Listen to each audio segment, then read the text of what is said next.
South India shopping mall the wedding మంత్ర సరికొత్త wedding collection south India shopping mall. వెనుక నుంచి ఎవరన్నా పొడిస్తే మనం ప్లేస్తామని నాకు తెలుసు. అంటే మన గురించి మనకు తెలియనప్పుడు ఎంతమంది అన్నా బ్యాక్ సైడ్ మాట్లాడుకుంటారు మనతోటి. మన రిలేషన్షిప్ అంటే మనతోటి ఉండి ఫ్రెండ్షిప్ చేసినప్పుడు నేనంటే ఏంటిదని తెలిసినప్పుడు వాళ్ళు అలాంటివి చేయరు. కాకపోతే ఆ కామెంట్స్ని నేను ఎప్పుడైనా కానీ పాజిటివ్గానే తీసుకున్నా, ఎప్పుడు బాధపడలేదు. అంత బాధపడి అంత పెద్దగా ఏం పెట్టలేదు కామెంట్స్ కూడా.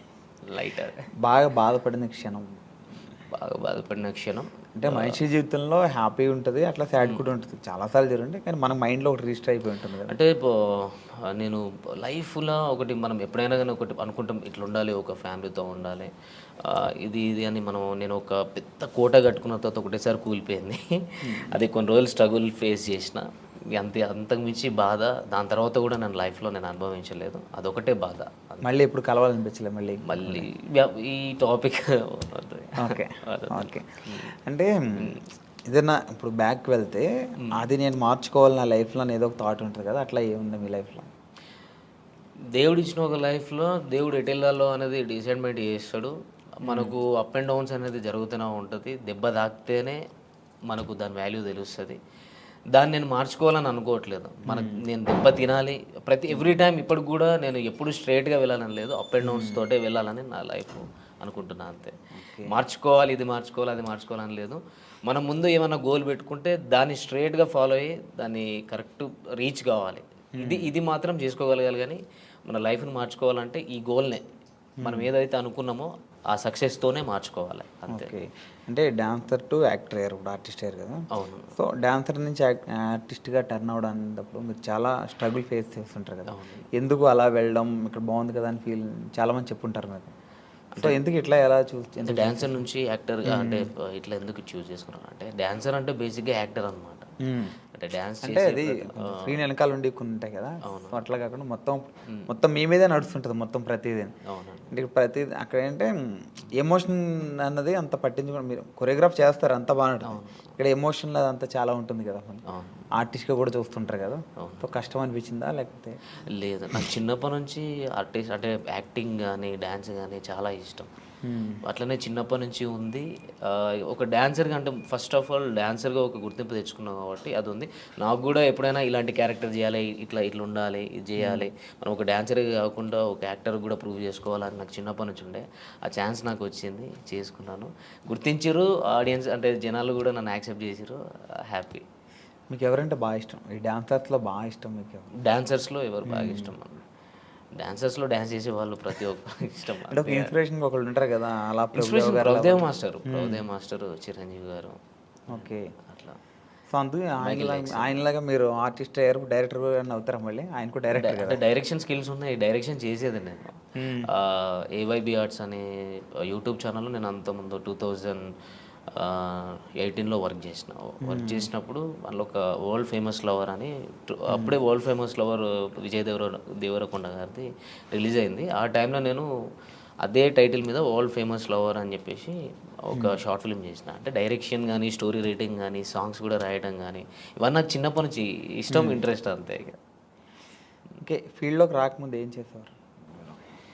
అంటే ఈ ఫీల్డ్లో అంటే నేను చిన్నప్పటి నుంచి డ్యాన్సర్ని, అండ్ నా స్టడీ ఇంటర్లోనే స్టాప్ చేసేసిన. ఇంటర్ తర్వాత నాకు డ్యాన్స్ మీద ఇంట్రెస్ట్ కాబట్టి డైరెక్ట్ ఫిల్మ్ ఇండస్ట్రీకి వచ్చేసిన. ఓకే, అంటే ఫ్రెండ్స్ ద్వారా. ఇంటర్ తర్వాత మీకు ఇంట్రెస్ట్ ఉంది, ఇంటర్ తర్వాత ఇక్కడికి వచ్చారు కదా. అవునండి. ఈ ఫిల్మ్ ఇండస్ట్రీకి రావడానికి ముందు, ఈ ఇంటర్ అయిపోయిన తర్వాత మీరు ఎలా రావాలనుకున్నారు? లైన్ ఎక్కడ దొరికింది? అంటే ఫ్రెండ్ ద్వారా మగధీర డే టు డ్యాన్స్ అని ఉండదు ఆ టైంలో. Aata and challenge, challenge and Dhee and Magadheera day to dance, ఇప్పుడు 3 జరుగుతూ ఉండే అప్పుడు షూట్స్. ఇది ఛాలెంజ్ అనేది మా టీవీలో వచ్చేది, డి అనేది ETV, Magadheera day to dance Zee తెలుగులో వచ్చేది. మా ఫ్రెండ్ వచ్చేసి రెగ్యులర్గా చేసేవాడు అందులో. నన్ను మా ఫ్రెండ్ ఏం చేసిండు, సాగర్ ఆయన పేరు, ఆయన తీసుకెళ్ళాను అనమాట. నువ్వు డ్యాన్స్ బాగా చేస్తున్నావు కదరా, నువ్వు కూడా సైడ్ డాన్సర్గా చేసేవరా కంటెస్టెంట్స్ తోటి అని చెప్పేసి తీసుకొని వచ్చిండు. నందు మాస్టర్తో చేసినాం మేము. దాని నుంచి మెల్లగా శోభన్ మాస్టర్ అని చెప్పేసి హైదరాబాద్లో ఉండదు దిల్సుఖ్ నగర్లో, ఆయన రాకేష్ మాస్టర్ని పరిచయం చేయించిండు. మన రాకేష్ మాస్టర్ ఉన్నారు కదా, ఆయనను పరిచయం చేయించి ఇట్లా స్టూడెంట్స్ ఉన్నారు మాస్టర్, మీ దగ్గర పెట్టుకోండి, ఈవెంట్స్ కానీ ఏమైనా ఉన్న వాళ్ళన్నీ చేస్తారు అని చెప్పనంటే, వాళ్ళ తరపు నుంచి మేము బోరబండలో ఉండే అప్పుడు రాకేష్ మాస్టర్ గారు, అప్పుడు అక్కడికి వెళ్ళి అట్లా స్టార్ట్ అయింది. అక్కడ నుంచే మాస్టర్ అంటే చాలా మాస్టర్ దగ్గరనే నేర్చుకున్నాను. నాకు ఒక డాన్సర్గా నేను డాన్స్ చేయగలుగుతాను కానీ ఎక్స్ప్రెషన్స్ అవన్నీ నాకు తెలిసి ఉండేవి కాదు. 2008, 2009లో నేను ఇక్కడ ఇంద్రలోక్ కాంప్లెక్స్లో ఉండేది. అప్పుడు బోరమండ నుంచి ఇక్కడికి ఇంద్రలోక్ కాంప్లెక్స్కి వచ్చినాం అనమాట, ఇంద్రానగర్ దగ్గరికి. అక్కడ ఇన్స్టిట్యూట్ మాస్టర్ ఓపెన్ చేసిరు. అక్కడ ఒక 1 year వర్క్ చేసినాం కావచ్చు. ఆ టైంలో నాకు డ్యాన్స్ తప్ప ఏం తెలిసేది కాదు. అన్ఎక్స్పెక్టెడ్ అంటే ఆయన ప్రతిరోజు క్లాస్ తీసుకునేటోడు. అసలు డ్యాన్స్ చేస్తే డ్యాన్సే కాదు, ఎక్స్ప్రెషన్స్ ఉండాలి. అలాంటివి నేను ఆయన దగ్గర చాలా నేర్చుకున్నా. ఇప్పుడు మన మధ్యలో లేరు కాబట్టి, అండ్ ఆయన తరపు నుంచే నేను యాక్టింగ్ అనేది కొంచెం నేను చూస్ చేసుకున్నా. ఇట్లా ఉంటుంది, ఇది ఉంటుందని ఒక డాన్సర్గా నేను తెలుసుకున్నది ఆయన దగ్గరనే, రాకేష్ మాస్టర్ దగ్గరనే. అంటే కొరియోగ్రాఫర్గా సినిమాల్లోకి వెళ్ళకుండా మళ్ళీ ఆర్టిస్ట్గా టర్న్ అయ్యారు కదా మళ్ళీ. అంటే ఆ టైంలో 2009లో Gemini TV 31st night event చేసినాం. నాకు ఒక 10 days బాగా స్ట్రగుల్, అంటే ఎక్కువ స్టేన్ అయిపోయింది, ఫీవర్ వచ్చేసింది. ఇక్కడ నుంచి సిక్ అయిపోయి ఇంటికి వెళ్ళిపోయినా. ఇంటికి వెళ్ళిన తర్వాత ఇంట్లో వాళ్ళు పంపించలేదు. అప్పటికి ఆ లోపు ఒకవేళ 2009లో ఉండేది ఉంటే నాకు సైడ్ డాన్సర్ కార్డ్ తీసుకున్నట్టు. అప్పుడు షారోన్ అన్న ప్రెసిడెంట్గా ఉండే. ఆ టైంలో నీకు ఇప్పిస్తా అంటే పాల్ మాస్టర్ని చాలామంది వచ్చేవారు అప్పుడు రాకేష్ మాస్టర్ దగ్గరికి. నేను ఎక్స్పెక్ట్ చేయలేదు, కానీ ఇంట్లో వాళ్ళు కొంచెం స్టాప్ చేసారు, నీకు హెల్త్ పరంగా బాగాలేదు అనేసరికి అక్కడనే ఉండిపోయి ఇన్స్టిట్యూట్ పెట్టుకోవడం జరిగింది. ఇన్స్టిట్యూట్ పెట్టుకొని మెల్లగా అట్లా అయిపోయింది. అట్లనే డాన్సర్గా ఉండి ఒక ఆర్టిస్ట్గా ఈ యూట్యూబ్లోకి నేను అన్ఎక్స్పెక్టెడ్గా వచ్చిన. నాకు అంటే డైరెక్ట్ మూవీస్లోకి వెళ్ళాలి అన్నట్టు ఉండేది. అంటే నాకు డైరెక్ట్ టచ్ అక్కడికి వెళ్ళిపోయినా. రాకేష్ మాస్టర్ తరపు నుంచి నేను ఏదో మూవీస్లోకి వెళ్ళాలి, మూవీస్లో కొరియోగ్రాఫర్ కావాలి, డాన్సర్ కావాలి అనే థాట్ నుంచి కొన్ని మధ్యలో డిస్టర్బెన్స్ల వల్ల స్టాప్ అయిపోయి అక్కడనే మా ఊరు గోదావరికి అని అక్కడనే స్టాప్ అయిపోయినా. అక్కడ స్టాప్ అయిపోయి అన్ఎక్స్పెక్టెడ్గా ఒక సిచ్యువేషన్ జరిగింది. అటు నుంచి ఇళ్ళకు రావడం జరిగింది. యూట్యూబ్లోకి రావడానికి మీకు ఎవరు హెల్ప్ చేశారు? అంటే ఎవరు చెప్పారు ఎట్లా యూట్యూబ్లో చేద్దాం మనం అని చెప్పి? యూట్యూబ్లోకి మా ఫ్రెండ్ ఉండేటోడు, చరణ్ అని. చరణ్ మూవీస్ చిన్న చిన్న మూవీస్ చేసిండు, అవి ఇంకా రిలీజ్ కాలేదు, నార్మల్ తక్కువ బడ్జెట్. వాడు ఎప్పటికీ యూట్యూబ్ మీద కాన్సన్ట్రేషన్ ఉండేది. అసలు నాకు యూట్యూబ్ మీద అంత ఐడియా లేకుండే. వాడు ఎక్కువ యూట్యూబ్లో ఇది ఉంటుంది, అది ఉంటుంది అని కవర్ సాంగ్స్ నాతో చేయించుకున్నాను. అంటే నా మైండ్ అప్పుడు నేను కొంచెం స్ట్రగుల్లో ఉండే, మైండ్ అంటే బాగా డిప్రెషన్లోకి వెళ్ళిపోయి ఉండే. వాడు దాంట్లో నుంచి బయటపెట్టడం కోసం వాడు యూట్యూబ్ అనే ఛానల్ని ఇంట్రడ్యూస్ చేసింది నాకు. కవర్ సాంగ్స్ చేద్దాం రాదని అన్నప్పుడు చేస్తే అందులోకెళ్ళి తీసుకొచ్చి ఇక్కడ హైదరాబాద్లో బోరబండాల మన అత్తాపూర్ దగ్గర శ్రవంత్ బంటి సార్ అని ఉంటారు. శ్రవంత్ బంటి వాళ్ళది ఏవైబీ ఆర్ట్స్ అనే ఛానల్. అంటే నేను డిప్రెషన్లో నుంచి బయటికి రావడం కోసం వాడు ఏం చేసిందంటే ఆ ఛానల్ తీసుకెళ్ళి చేర్పించిండు. అక్కడ వాడు వదిలేసి వెళ్ళిపోయాడు. అరే చేసుకో, ఎందుకనంటే వాడు నా గురించి ఏం చూసినాడంటే నీకు టాలెంట్ ఉంది, నువ్వు అంతా ఇక్కడనే అయిపోవద్దు, నువ్వు ఇక్కడనే ఉంటే చచ్చిపోతావు కావచ్చు అనే రేంజ్లో అంత పిచ్చిగా ఉండటంనే వీడు మారిపోవాలంటే వీనికి ఏదో ఒక పని ఉంటే వీడు మారిపోతాడు అన్నట్టు తీసుకుపోయి నన్ను అక్కడ వేసిండు. అక్కడ నాకు డ్యాన్స్ నేర్పిమని సార్ చెప్పారు. ఆర్టిస్టులు వస్తూ ఉంటారు, వాళ్ళకి డ్యాన్స్ చెప్పండి మీరు అని చెప్పి అన్నారు. మంత్లీ ఇంత మీకు పేమెంట్ ఇస్తా, అది ఇది అని చెప్పానంటే అది యాక్సెప్ట్ చేసిన. తర్వాత నీ లోపల యాక్టింగ్ స్కిల్స్ ఉన్నాయి టోనీ, నువ్వు కూడా షార్ట్ ఫిల్మ్స్ చేసుకోవచ్చు, వెబ్ సిరీస్ చేద్దాం అని అంటే అన్ఎక్స్పెక్టెడ్ సరే ఓకే అన్న ట్రై చేసిన. అంటే నాకు యాక్టింగ్ చేయాలని చాలా ఇంట్రెస్ట్ ఉండే ఆ టైంలో. అనుకోకుండా చేసేసిన. టోనీ నువ్వు డాన్సరే కాదు, నువ్వు యాక్టర్ కూడా, నువ్వు అయితే ఏదో ఒక రోజు మంచిగా ఉంటుంది అది అని చెప్పని అన్నారు. మళ్ళీ అన్ఎక్స్పెక్టెడ్ అంటే ఇది మూవీ వర్షన్ నుంచి యూట్యూబ్ నుంచి ఫోక్ ఇండస్ట్రీకి రఘుజాన్ అన్న ఫ్రెండ్, వాడు కొరియోగ్రాఫర్. వాడు అన్ఎక్స్పెక్టెడ్గా నువ్వు వచ్చి సాంగ్ చేయాలని చెప్పని అన్నాడు. చలో చలో కమలమ్మ సాంగ్ చేశాను. అప్పుడు కూడా నాకు ఇంట్రెస్ట్ లేదు, అన్ఎక్స్పెక్టెడ్ చేసిన, అది సక్సెస్ అయింది. వెంటనే అదే ప్రొడ్యూసర్ నాకు కాల్ చేయడం జరిగింది. చాలామంది నంబర్స్ తీసుకొని ఇట్లా టోనీ బాగా చేస్తున్నాడు ఫోక్ ఇండస్ట్రీలో, ఆయన చేసిన సాంగ్ ఫస్ట్ సాంగ్ బాగుంది అన్నట్టు అట్లా మెల్లగా నాకు ఛాన్సెస్ వచ్చినాయి అన్న. అట్లా వచ్చింది యూట్యూబ్లో. ఇప్పుడు మీ real name Vinayakanth. Okay, Vinayakanth నుంచి టోనీకి ఎట్లా మారారు? అంటే నా చిన్నప్పటి నుంచి పేరు టోనీ. ఇంటి పక్కల స్కూల్లో కూడా టోనీ అని పిలుస్తారు. ఓన్లీ సర్టిఫికేట్ మీద మాత్రమే వినయకాంత్ అని ఉంటుంది. Original Tony. అయితే కిక్ అని ఎట్లా వచ్చిందంటే నేను రవితేజ ఫ్యాన్ అనమాట. రవితేజ అన్న ఫ్యాన్ని. అట్లా కిక్ మూవీ వచ్చినప్పుడు టోనీకి పక్కకు కిక్ యాడ్ చేసుకున్నాను. అప్పుడు ఎప్పుడో చిన్నప్పటి నుంచి టోనీ కిక్ అని Facebook ID first time create చేసినప్పుడు కూడా టోనీ కిక్ అని ఉండేది. అట్లనే నాకు కంటిన్యూ అయిపోయింది. అందరూ టోనీ కిక్ అనడం. ఆయనతో ఏదో ఒక సాంగ్ కొరియోగ్రఫీ చేస్తారనుకుంటే ఇప్పుడు ఆర్టిస్ట్గా అయ్యారు అంటే ఆయన పక్కనే ఆఫర్ వస్తే ఎట్లా ఫీల్ అవుతారు? ఇప్పుడు రవితేజ గారి పక్కన చెప్పలేము. మనకు అంత అభిమానిస్తున్నామంటే వాళ్ళ పక్కకు మనకు ఒక ఛాన్స్ వచ్చిందంటే ఇక లైఫ్ లాంగ్ మర్చిపోలేము అంతే. ఇక అది గుర్తుండిపోతుంది. నాకు అదృష్టం అనుకోవాలి. ఆ అదృష్టం ఉంటే నిజంగా చాలా అంటే కలవడం, ఫోటో దిగడం ఇది కాదు మెయిన్. ఒక్క సినిమాలో సరే కొరియోగ్రఫీగా అన్న ఒక సైడ్ డ్యాన్స్గా అన్న అట్లా చేసిన అంటే పక్కకు ఒక చిన్న క్యారెక్టర్ ఇట్లా వచ్చి వెళ్ళిపోయినా ఒక సీన్లో కనిపిస్తే చాలు. అట్లా నేను చాలా హ్యాపీ. 2 ఆప్షన్లు ఏంటంటే ఆయన పక్కన ఆర్టిస్ట్గా చేస్తావా, డాన్సర్గా అదే డాన్స్ మాస్టర్గా చేస్తావా అంటే ఏం తీసుకుంటారు రెండిట్లో? ఆర్టిస్ట్గా చేస్తాను. ఆయనతో వర్క్ చేయడం ఇష్టం. డాన్సర్గా అంటే ఇట్లా చేసి వెళ్ళిపోతారు. అదే మూవీ ప్రాజెక్ట్ ఏదైనా ఉంటే మనం మూవీ కంప్లీట్ అయ్యేదాకా ఉంటాం. అది లైఫ్ లాంగ్ నేను పోయేదాకా ఉంటుంది. ఓకే, అంతకు మించి ఏం లేదు కదా. మనం ఇష్టపడే పర్సన్స్ వాళ్ళ పక్కకే మనం యాక్టింగ్ చేస్తున్నామంటే అది చెప్పుకోలేము. మరి అందుకు రవితేజ గారి మీద ఇష్టంతో కిక్ అని అట్లా అయిపోయింది. టోనీ కిక్ అయిపోయింది.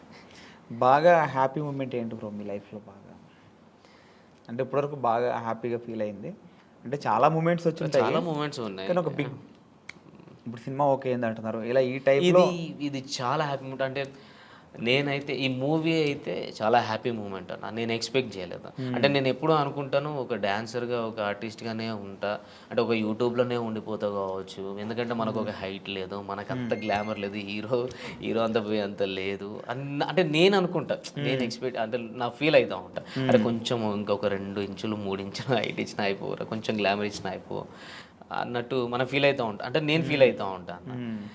కానీ సడన్గా నువ్వే హీరో, నీతోనే ప్రాజెక్ట్ చేస్తున్నాం, ఇన్ని కోట్లు పెట్టి చేస్తున్నాం అని అన్న తర్వాత అది హ్యాపీనెస్గా చెప్పలేంది. నేను ఆ రోజు మాత్రం అగ్రిమెంట్ అయిపోయి అన్నీ కంప్లీట్ అయిపోయినాయి అన్న రోజు నేను ఎక్స్పెక్ట్ చేయలేదు. అసలు ఒక డైనమాలా ఉన్నా. కానీ అందరికీ ఇంటికి ఫోన్ చేసిన, అమ్మా నీ కొడుకు హీరో అయ్యిండు అమ్మా, ఇది పరిస్థితి, ఇన్ని కోట్లు పెట్టి చేస్తున్నారు, నీ కొడుకు మీద ఎంత నమ్మకం పెట్టుకున్నారు, ఇది ఇన్ని రోజులు కష్టపడ్డదానికి నేను ఎక్స్పెక్ట్ చేయలేని ఫలితం అనేది వచ్చింది. అంటే నేను ఎన్నో స్ట్రగుల్స్ నుంచి వచ్చిన నాది మామూలుగా తప్పేను. ఎన్నో బాధల నుంచి అసలు నేను అసలు ఏ దారి ఎటు నుంచి దేవుడు ఎటు తీసుకెళ్తాడో కూడా ఎక్స్పెక్ట్ చేయలేదు. అసలు ఈ 5 years ఎట్లా గడిచింది అనేది కూడా నాకు ఐడియా లేదన్న. అట్లా వెళ్ళిపోయింది అంతే. కానీ సంతోషంగా అంటే చాలా హ్యాపీగా ఫీల్ అవుతున్నాను. నా ఐ డ్రీమ్లో చెప్పుకుంటా. డ్రీమ్ ఐటెంలో చెప్తాను. ఓకే ఓకే, ఇంకా ఫ్యూచర్ ప్రాజెక్ట్స్, ఇంకా ఫ్యూచర్ మీ గోల్స్? మూవీ ఓకే అయింది అంటే ఎప్పటి నుంచో అనుకుంటున్నారు కదా సినిమా. మీ ఫ్యాన్స్ని కూడా చాలా మందిని తొందరలో సినిమా వస్తాను, సినిమా తీస్తాను చాలా రోజుల నుంచి అన్నాను. కానీ కన్ఫామ్గా మీకు ఈ 2 monthsలో ఈ వచ్చే 2 monthsలో అప్డేట్ ఇస్తారు. ఎందుకంటే గ్రౌండ్ వర్క్ నడుస్తుంది, వర్క్షాప్ నడుస్తుంది. అంతా అయిపోయిన తర్వాత అఫీషియల్గా మీ ముందుకి వస్తాం.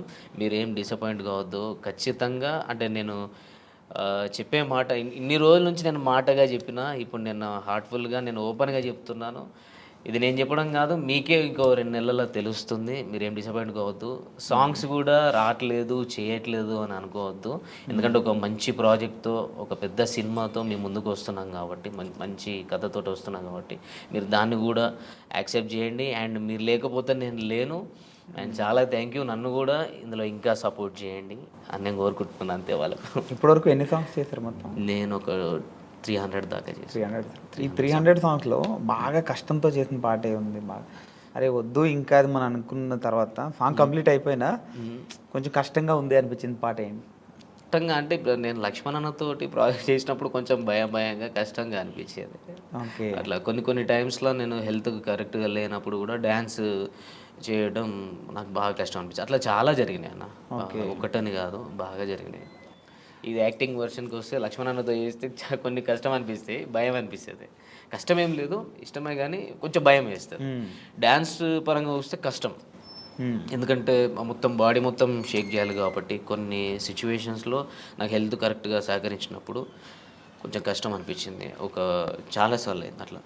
అంటే ఇన్ని పాటల్లో మీకు ఇష్టం లేకుండా మీరు ఏదో ఒక ఫ్రెండ్ చెప్పారని ఫ్రెండ్ గురించి అని, అంటే పాట నచ్చకపోయినా మీరు చేసినవి ఒకటి ఉంటాయి కదా, ఉన్నాయా అట్లాంటివి? పేరు చెప్పాలి అట్లా అట్లా లేదు. తర్వాత బాధపడింది ఏమన్నా? లేదు లేదు అట్లేం లేదు. మనం ఏదైనా సాంగ్ నచ్చితే చేస్తాం, నచ్చకుండా అయితే మనం చేయలేము, అడిగేయలేము. నచ్చే చేసినాము నేను సాంగ్స్, ఎప్పుడు నచ్చకుండా చేయలేము. ఓకే. అంటే కొంతమంది ప్రొడ్యూసర్స్ కూడా అంటే అంటే పాట హైప్ పోతుంది అనే నమ్మకం కాకుండా మీడియంలో ఉంది, ఒకటి హైప్లో ఉంది, అంటే మొత్తం పూరా డల్గా ఉంటే మాత్రం లేదన్నా ఇలా లేదు అని చెప్పగలుగుతా. కానీ నన్ను కన్విన్స్ చేసి నేను ఇష్టం లేకుండా చేసిన ప్రాజెక్ట్ అయితే ఏది లేదు, అన్ని ఇష్టం ఉండే చేసేసిన. కొంతమంది నెగిటివ్గా కామెంట్లు పెడుతుంటారు, వాంటెడ్లీ కావాలని పెడుతుంటారు. అట్లా వచ్చినప్పుడు ఎలా ఫీల్ అవుతుంది? నేను కావాలని పెట్టినప్పుడు దాన్ని నేను ఏం చేయలేనన్న. నేనైతే అసలు ఈ స్టార్టింగ్లో ఎప్పుడో 1 ఇయర్లో అంటే ఈ ఫస్ట్ ఇయర్లో నేను చూసుకున్నా కామెంట్స్, బాధ అనిపించేది. తర్వాత నుంచి అసలు కామెంట్స్ చూడడమే బంద్ చేసిన. తర్వాత మధ్యలో మా ఫ్రెండ్స్ ఎప్పుడు కామెంట్స్ కూడా చూసుకోవాలి, చూసుకుంటే నీ గురించి ఏం నెగిటివ్ ఉందా పాజిటివ్ ఉందా తెలుస్తుంది, దాన్ని నువ్వు క్లియర్ చేసుకోవచ్చు అన్నట్టు కూడా మాట్లాడేది. అట్లా నేను చూసేది. అవన్నీ చూసి ఏమైపోయిందనంటే కామన్ అయిపోయింది నాకు. అంత నెగిటివ్గా తీసుకునే అంత లేదు. తర్వాత నాకైతే ఎవరు ఇదివరకు నెగిటివ్గా పెట్టిర్రో వాళ్ళందరూ పాజిటివ్గా కామెంట్స్ ఇప్పుడు స్టార్ట్ చేసారు, అది నాకు హ్యాపీగా ఉంది. ఓకే. బెస్ట్ కాంప్లిమెంట్ ఏంటి ఇప్పటివరకు మీ లైఫ్లో, ఎవరి నుంచి వచ్చింది? బెస్ట్ కాంప్లిమెంట్ నాకు లక్ష్మణ్ అన్న తరపున వచ్చింది. ఓకే. లక్ష్మణ్ అన్న నుంచి వచ్చింది, నా ఫ్రెండ్స్ తరపున నుంచి వచ్చింది, బబ్లు గారు కానీ రఘుజాన్ గారు కానీ వాళ్ళ తరపు నుంచి వచ్చింది. కానీ లక్ష్మణ్ అన్న అంటే ఆయన నేను ఒక యూట్యూబ్ జక్కన్నగా చూస్తాను. అంటే ఆయననే అంటే నాకేం పూర్తిగా తెలియదు కదా, నాకు యాక్టింగ్ స్కిల్స్ ఉన్నాయి అంటే నేను చేయగలుగుతాను, ఆ నమ్మకం పెట్టుకొని ఆయన ఇట్లా చేయాలి అట్లా చేయాలి అని చెప్పని అన్నాడు. అయినా ఒక మంచి కాంప్లిమెంట్ అన్న. ఒక టైంలో దీన్ని ఒకసారి అన్నాడు, నేను చనిపోయేంత లోపల నిన్ను హీరోగా చేసి నేను పోతాను, అంత మంచి యాక్టర్. అంటే ఇది నాకన్నా ముందు పర్సనల్గా బబ్లుతో షేర్ చేసుకున్నాడు. టూనన్నా ఇంత మంచి యాక్టర్, ఆయనను ఖచ్చితంగా చనిపోయే అంటే నేను చచ్చేంత వరకు అంటే చచ్చేంత లోపల ఆయన హీరోని చేసి ఉంటానా, నిల్చోబెడతా అలాంటి అంత మించి ఇంకేం లేదన్న నాకు. ఆయన అట్లా అన్నాడు అంటే ఆయన నాకు యూట్యూబ్లో ఆయన నాకు చాలా పెద్ద ఒక మంచి గొప్ప వ్యక్తిలకే కనిపిస్తాడు. అట్లాంటి పర్సన్ అన్నాడు అని అంటే ఒక ఇన్స్పిరేషన్గా తీసుకుంటాను నేను. అంటే ఇట్లా చేయాలరా, ఇట్లా ఉండాలని. అట్లాంటి అయినా నాతో స్ట్రైట్గా చెప్పకుండా నా ఫ్రెండ్స్తో చెప్పుకున్నాడు అని అంటే, నాతో కూడా డైరెక్ట్గా అన్నాడు ఒక తర్వాత కొన్ని డేస్ తర్వాత అన్నాడు.